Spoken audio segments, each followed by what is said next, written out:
ప్రియ శ్రోతలారా, నా పేరు హైమావతి. శ్రవణానంద కథల్లో భాగంగా ఈరోజు నేను మీకు వినిపిస్తున్న కథ పేరు చేతగానివాడు. గోగినేని మణిగారు రచించినటువంటి కథ చేతగానివాడు. చేతగాని చవట వాజమ్మ. ఆ మాటలు వరమ్మ నోటి నుండి రాకపోయినా తల్లి తన వైపు నిరసనగా చూసిన చూపు నుండి పాండుకి మాత్రం వినిపించాయి. నిట్టూరుస్తూ ఒక్క క్షణం అలాగే నిలబడిపోయాడు. కొడుకు రాక కోసం ఎదురుచూస్తూ అప్పటి వరకు ఇంటి గుమ్మం ముందే కూర్చొని ఉన్న వరమ్మ లేచి లోపలకు అడుగు పెడుతూ కొడుకుతో, అలా రాటల్లా అక్కడే నిలబడిపోయావేం, లోపలికేడు అంది కొంచెం విసురుగా.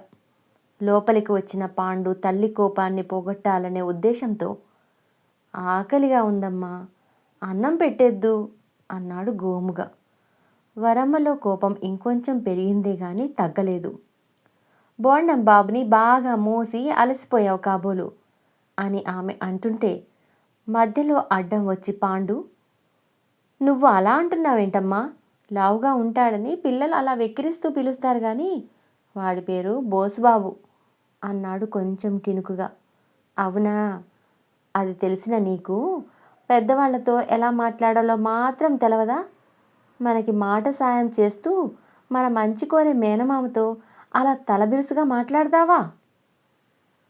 నాన్నైతే చుట్టాలకే కాదు, ఊరి వాళ్ళు ఏ సాయం అడిగినా చేసేవాడా? అందుకేగా మంచోడనే పేరు తెచ్చుకున్నాడు. జబ్బు చేసి చనిపోయిన నాన్నని మామయ్య ఇప్పటికీ ఎన్నిసార్లు తప్పుబట్టాడో నీకు తెలుసుగా. తన చేతగానితనాన్ని నాకు వారసత్వంగా ఇచ్చిపోయాడని అంటుంటే నాకు కష్టం అనిపించి విసురుగానే జవాబు చెప్పాను. నిజమే, నన్నేమన్నా పర్వాలేదు, పట్టించుకోను. నాన్నను అలా అంటుంటే మాత్రం. పాండు కంఠం రుద్ధమవటంతో మౌనంగా ఉండిపోయాడు మాటలు ఆపేసి. వరమ్మ పళ్ళెంతో అన్నం తెచ్చి మౌనంగానే కొడుకు ముందు పెట్టింది.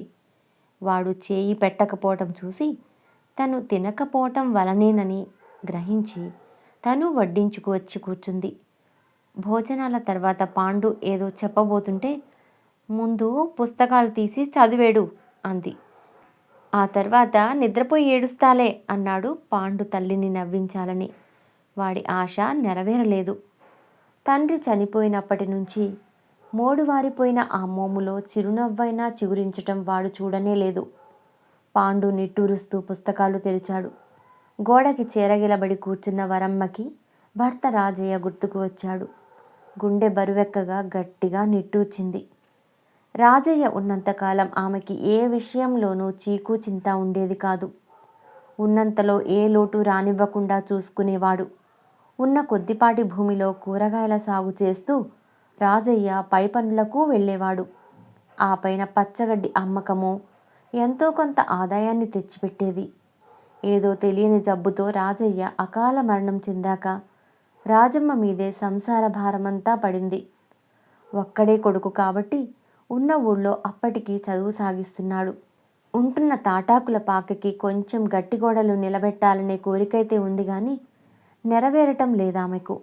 ముందు ముందు ఇంకా ఎన్ని విధాలైన ఖర్చులు ఉంటాయో, ఎలా నెట్టుకు రావాలోనని దిగులు ఆమె గుండెల్లో గూడు కట్టుకునే ఉంటుంది. అన్న అంటున్నట్లుగా తన భర్త కొడుకు పాండుకి తన చేతగానితనాన్నే వారసత్వంగా ఇచ్చిపోయాడా? ఇలాంటి వాడితో తనకి తిప్పలు తప్పవా? నిట్టూర్చింది. రాజయ్య పనులు చేయటమే గాని ఎవరిని ఇంత ఖచ్చితంగా ఇవ్వాల్సిందేనని అడిగేవాడు కాదు. తను ఒకసారి చిరాకు పడింది కూడా. కష్టానికి తగ్గ ప్రతిఫలం ముక్కుపిండి వసూలు చేసుకోవాలి కానీ చేతగాని వాడిలా ఎంత ఇస్తే అంత తీసుకుంటావేమిటయ్యా అని.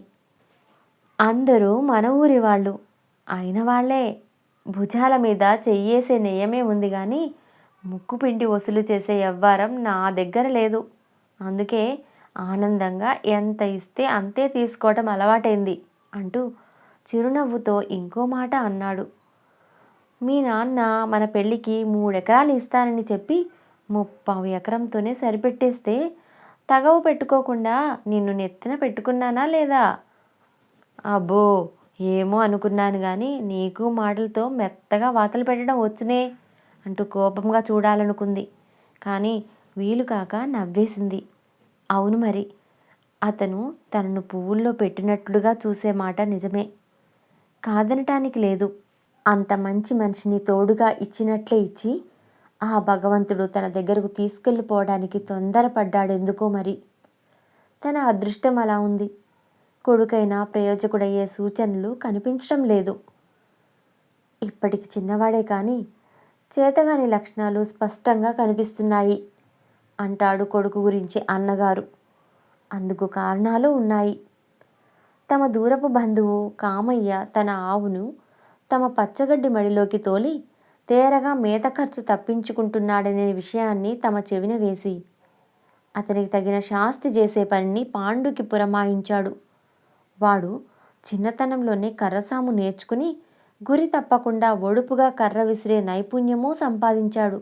అంతేకాదు, పరుగు పెట్టాడంటే చువ్వలా దూసుకుపోతూ ఎంత దూరమైనా చిటికలో చేరగలగటం కూడా అతనికి అలవడిన విద్యే. అయితే పాండు మేనమామ చెప్పినట్లుగా కాకుండా పూర్తి వ్యతిరేకంగా ఆ పని చేశాడు. గురి చూసి ఆవు కాళ్ళిరగొట్టకుండా దాన్ని బయటకు అదిలించి వాళ్ళ ఇంటి దగ్గర ఓ పచ్చగడ్డి మోపు వేసి కామయ్య తల్లికి, మీ ఆవు రోజు వచ్చి మా మడిలోని గడ్డి మేస్తోందమ్మా, పాలిచ్చే ఆవుకి కడుపు నిండా తిండి పెట్టాలి కదమ్మా అని చెప్పి వచ్చాడు. ఆ తరువాత తల్లితో, కామయ్యకి శాస్తి చేయడానికి నోరు లేని జీవి కాళ్ళు విరగ్గొట్టడం ఏమిటమ్మా, పాలిచ్చే ఆవును లేవకుండా చేసి వాళ్ళను శిక్షించడం కంటే ఇలా చేసినా సరిపోతుందనిపించింది మరి అన్నాడు. వరమ్మ ఏం మాట్లాడలేకపోయినా భూమన్న మాత్రం పాండు మీద, ఇంత సేతగాని వాడివేంట్రా అంటూ అరిచాడు. పాండు రోజు బడి నుంచి వచ్చాక 4-5 మోపుల గడ్డి కొందరికి వాడుకగా వేస్తుంటాడు. అలాంటిది కామయ్యకి ఉచితంగా ఇచ్చి రావటం అతనికి బుద్ధి చెప్పినట్లెలా అవుతుందో భూమన్నకి అంతుపట్టలేదు. అందుకే పాండుని కోప్పడ్డాడు. ఆ రోజు తల్లికి సంతోషం కలిగించాలని పాండు గట్టిగా అనుకున్నాడు. అంది వచ్చిన అవకాశాన్ని ఉపయోగించుకొని ఇంటికి సిమెంటు గోడలు లేపి తల్లి కోరిక తీర్చి ఆనందం కలిగించాలనుకున్నాడు. అంతకుముందు 10 రోజుల క్రితం స్కూల్లో జరిగే పరుగు పందెం పోటీకి పాండు తన పేరు ఇచ్చాడు. ఎవరో ఆ ఊరి వాళ్లే తమ బంధువుల పేరు మీద 10th క్లాస్ పిల్లలకి పరుగు పందెం నిర్వహించి 10,000 రూపాయల అవార్డు ప్రకటించి ఇస్తుండటం జరుగుతోంది. ఈ సంవత్సరం పాండు పేరు ఇచ్చాక ఇక మిగతా పిల్లలెవరూ ముందుకు రాలేదు. ఒక్క బోసుబాబు అనే కుర్రాడు మాత్రం ఇచ్చాడు. దాంతో పాండుకే ఆ బహుమతి వస్తుందని అందరూ అనుకున్నారు. అందుకే ఆ వార్త కోసం ఎదురు చూస్తూ కూర్చున్న వరమ్మకి అన్నగారు భూమన్న వచ్చి తమ అంచనా తప్పిందని, బోసుబాబే గెలిచాడనే వార్త ఆమె చెవిన వేసి యథాప్రకారం పాండుని 4 మాటలని అతడు వెళ్ళిపోయాడు. కొడుకు గురించి అన్నగారు అన్న మాటలు గుర్తుకు రాగానే వరమ్మ కళ్ళు చెమరించాయి. కళ్ళు తుడుచుకుంటున్న తల్లి దగ్గరకు వచ్చి, ఎందుకమ్మా ఏడుస్తున్నావు అంటూ ఆరా తీశాడు పాండు. మన నొసట ఆ దేవుడు ఏడుపే రాసిపెట్టినప్పుడు ఏడవటం కాక ఇంకేం చేయగలం? కోపంగా ఉన్న వరమ్మ నిష్ఠూరంగా అంది. పాండు చిరునవ్వుతో చూశాడు. అందుకేనా నువ్వు ప్రతి మాటకి ఏడు అని కలిపి చెప్తుంటావు? అయినా దేవుడు ఎప్పుడు ఎవరి నుదుట అలా రాయడమ్మా. ఒకవేళ రాసినా కానీ మనం నవ్వుతూ బతికేసి ఆ రాతను ఒమ్ము చేసేద్దాం, సరేనా? తల్లిని ఎలాగైనా నవ్వించాలనే ప్రయత్నంతో అన్నాడు. చాలే, మాటలకేం తక్కువ లేదు. శక్తి చాలక గెలవలేకపోతే అనుకునేందుకేమీ లేదు.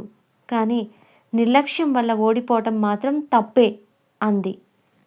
నేను చెప్పేది కూడా కొంచెం వినమ్మా. అనుభవించిన వాళ్ళకే ఎదుటివారి కష్టం బాగా అర్థమవుతుందని నువ్వు అంటావుగా.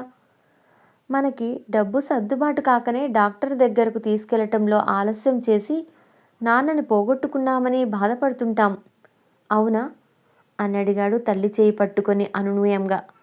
అయితే ఆ రోజు పరుగు పందెంలో పాల్గొనటానికి నాతో పాటు బోసు కూడా పేరు ఇచ్చేసరికి మా వాళ్ళంతా పాండుతో చాలేమని మేమందరం ఊరుకుంటే నువ్వేమిట్రా దొర్లుకుంటూ గెలిచేద్దామని అనుకుంటున్నావా అని ఎగతాళి చేశారు. వాడు కన్నీళ్లు పెట్టుకొని ఊరుకున్నాడే గాని మాట్లాడలేదు. ఆ తర్వాత చెరువుగట్టు మీద రోజు రొప్పుతూ పరుగు ప్రాక్టీసు చేస్తుండడం చూసి ఆశ్చర్యపోయా. అప్పుడు వాడి నేస్తాలు అసలు విషయం చెప్పారు. వాళ్ళమ్మకి ఏదో జబ్బంట. అవార్డు గెలిచి వాళ్ళమ్మకు వైద్యం చేయించాలని వాడి పట్టుదలట. సరిగ్గా ఈరోజు పందెంలో బరిదాటపోతుంటే ఈ మాటలు గుర్తుకొచ్చి ఒక క్షణం వాడెక్కడున్నాడోనని చూశా. వెనకే రొప్పుతూ వస్తున్న వాడి ముఖంలో నాకప్పుడు వాళ్ళ అమ్మే కనిపించింది.